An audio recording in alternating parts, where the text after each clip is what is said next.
During a natural disaster in a small Texas town, as everyone fled in panic, an unknown man arrived in a beat up truck and single handedly evacuated the entire town. But no one knew who he really was. This story shows how appearances can be deceiving, and that true heroes can sometimes be found in the most unexpected places. Let's explore this extraordinary story together. In April 2023, traffic on Interstate 35 between Dallas and Austin was as heavy as ever. Thousands of truck drivers made long distance trips on this highway every day. One of them was Jake Morrison. Jake was an ordinary looking 45-year-old truck driver, his hair graying and his face bearing the marks of life. In an old army t shirt and worn jeans, he looked no different from the thousands of drivers you saw at highway rest stops. His story, like all the others, seemed ordinary, leaving early in the morning, arriving at his destination late in the evening, waiting for the next load. But Jake had dark pages in his past that no one knew about. He wasn't just a truck driver, he was a veteran soldier who had served 3 tours in Iraq, 2 years in Afghanistan, and a Purple Heart Medal. But he didn't share these details with anyone. He hadn't even touched the uniform he kept in the trunk of his truck for years. That day, April 15th, 2023, would change Jake's life and the fate of the small town of Millerville. Halfway through his journey from Dallas to Austin, Jake pulled off Interstate 35 for a mandatory rest stop. Federal regulations required drivers to take breaks at specific times, and Jake never broke these rules. Millerville was a small Texas town. With a population of only 10,200, it was a typical American town with a few shops, a gas station, a small grocery store, and an old diner on its single main street. People knew each other, everyone knew everyone else's business, and strangers were easily recognized. Jake parked his truck at the gas station at the entrance to town. This gas station, Chuck's Gas and Go, had been run by the elderly Chuck Williams for 30 years. Chuck was a typical local, a man who loved chatting with every passing truck driver, spoke with a Texas accent, and always wore his hat. "Hey, buddy," Chuck said as he approached Jake. "Looks like you've come a long way." Jake just nodded. "I'm from Dallas, going to Austin. I need some rest." Chuck eyed Jake. He noticed his old army t-shirt but didn't comment. It was quite common to see veterans in Texas. Sure, the diner has good coffee. You can sit there if you want." Jake thanked him and walked toward the diner. The Millerville Diner was a typical American diner from the 1960s, with red leather couches, a checkered floor, and old photos on the walls. There were a few locals inside: retired police officer Tom Bradley, Mayor Mary Sue Johnson, and teacher Lisa Chen. Jake sat at a corner table and ordered coffee. The waitress, Debbie, was a seasoned woman in her 50s with decades of experience. "You're a strange face," Debbie said as she brought the coffee. "Truck driver?" "Yeah," Jake said simply. He wasn't one for many words. Meanwhile, the other people in town were curious about Jake. To them, he was just an unknown truck driver, stopping by temporarily. No one knew his background, his experiences, or the skills he possessed. Jake was 2 hours into his rest break when the sky suddenly darkened. This wasn't typical for Texas in April, but it wasn't alarming either. However, the weather reports were warning of severe storms for that day. The town radio announced, "A tornado warning has been issued for Millerville and the surrounding area. Residents are advised to seek shelter." Jake watched the weather reports on the television in the diner. Meteorologists were warning that the storm system approaching this part of Texas was exceptionally powerful. Winds were approaching 150 mph, and tornadoes were possible. The townspeople began to panic and prepare. There were no official shelters in Millerville. People were trying to find shelter in the basements of their homes and the strong points of their businesses. But not everyone had such facilities. As Jake monitored the weather forecast, tactical plans automatically made themselves in his mind. It was part of his military training. Assessing the danger, planning escape routes, civilian evacuation procedures, all of this was second nature to him. As the storm approached, Jake observed the townspeople panicking. Mary Sue Johnson, as mayor, was trying to organize people, but she lacked experience. Tom Bradley, as a retired police officer, was trying to help, but his efforts were limited by his age. Jake made a decision. He stood up, paid Debbie for her coffee, and walked out. The wind was starting to pick up outside. The sky was almost black, and thunder rumbled in the distance. Jake walked to his truck and turned on his CB radio. He was trying to get updates from other truck drivers. "This is Jake Morrison. I'm stuck in Millerville. How's it looking?" The CB radio replied, Jake, buddy, get out of there. There's a big tornado on the radar, heading straight for you. It should be there in about 30 minutes. 30 minutes. Jake did some quick calculations in his head. There wasn't enough time for the people in town to get to safety, especially the elderly, children, and people with disabilities. There was an old bridge under Interstate 35 near the town's old power station. It might be safer there. Jake knew from his military training that leadership and organization were crucial in situations like this. If no one was organized, people would panic and make bad decisions. He made a decision then. He started his truck and drove back to the gas station. Chuck was surprised to see Jake return.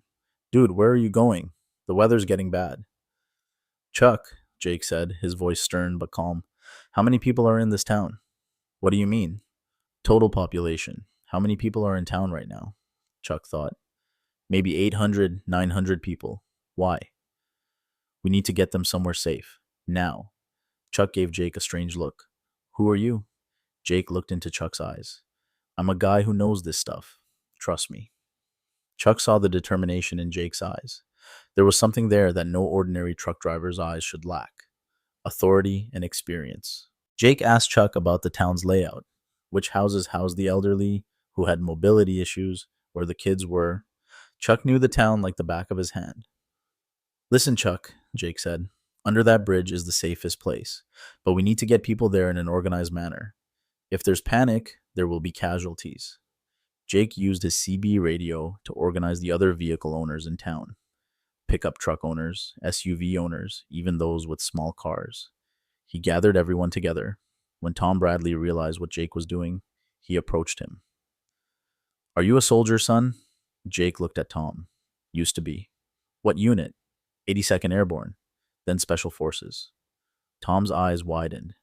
The 82nd Airborne Division was one of America's elite paratrooper units, Special Forces. He could tell this guy wasn't just any truck driver. What do we have to do? Tom asked. Jake quickly formulated a plan. He divided the town into 3 sectors. He assigned individuals responsible for each sector. The elderly and disabled were to be the priority. Children were the second priority. Healthy adults were the last. Tom, you take the first sector. Mary Sue, you take the second sector. I'll take the third sector and handle overall coordination. Jake parked his truck in the center of town and turned on his CB radio loudly. He announced to the townspeople, Millerville residents, listen up. A big storm is coming, and we all need to get to safety. Don't panic. I'm running the organization. Everyone stay calm and follow instructions. The authority in his voice calmed the people. This wasn't the voice of your average truck driver. It was the voice of someone with command experience and crisis management expertise. When the tornado sirens began to wail, Jake's organization was in effect. First, they evacuated the 15 elderly residents of the town's only nursing home. Jake had opened the back of his truck and arranged it like a makeshift ambulance. Martha Henderson, 89, used a wheelchair. She looked at him as Jake picked her up and placed her in the back of the truck. Are you an angel, kid? He said. Jake smiled. No, I'm just someone who's in the right place at the right time. Second, they took the remaining children from the school. Teacher Lisa Chen was struggling to handle the 25 children. Jake calmed them down and placed them in groups in the vehicles. This is an adventure, he told the children. We're going to safety, and we'll all wait there together. The children, impressed by Jake's calm and confident demeanor, didn't panic.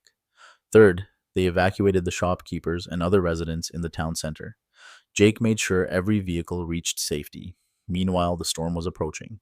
The wind was now approaching 100 miles per hour, and the first drops of rain were beginning to fall. While making his final check, Jake noticed a small house on the far side of town.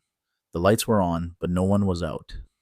He called on the CB radio, but there was no answer. He asked Tom Bradley, Who lives in that house? Old Pete, Tom said. Peter Morrison. He's 85, deaf. He can't listen to the radio. Morrison. It was the same last name as Jake's. It could have been a coincidence, but Jake never left anyone behind. He drove up to the house in his truck. He knocked on the door, but there was no answer. He forced the door open and went inside. Old Pete was asleep in front of the television. The news channel was on, but the sound was off. Jake woke Pete. The old man was surprised. Who are you? I'm here to help you. There's a storm coming. You need to go. Pete looked at Jake. You're Morrison too, aren't you? I don't know you, but your last name is on your forehead. He saw the Morrison transport sign on Jake's truck. Yeah, Jake said. Maybe we're related, but you have to go now. Jake loaded Pete into his truck and sped toward the bridge. Meanwhile, the tornado was entering town. Behind them, roofs were flying off the buildings. By the time they reached the bottom of the bridge, more than 800 people Jake had organized had found safe shelter. Jake was counting everyone. No one was missing. The tornado passed over the town. The sound was terrifying. The wind was so strong that even the bridge was shaking. But the people under the bridge were safe. Jake continued to calm the people, telling stories to the children and reassuring the elderly.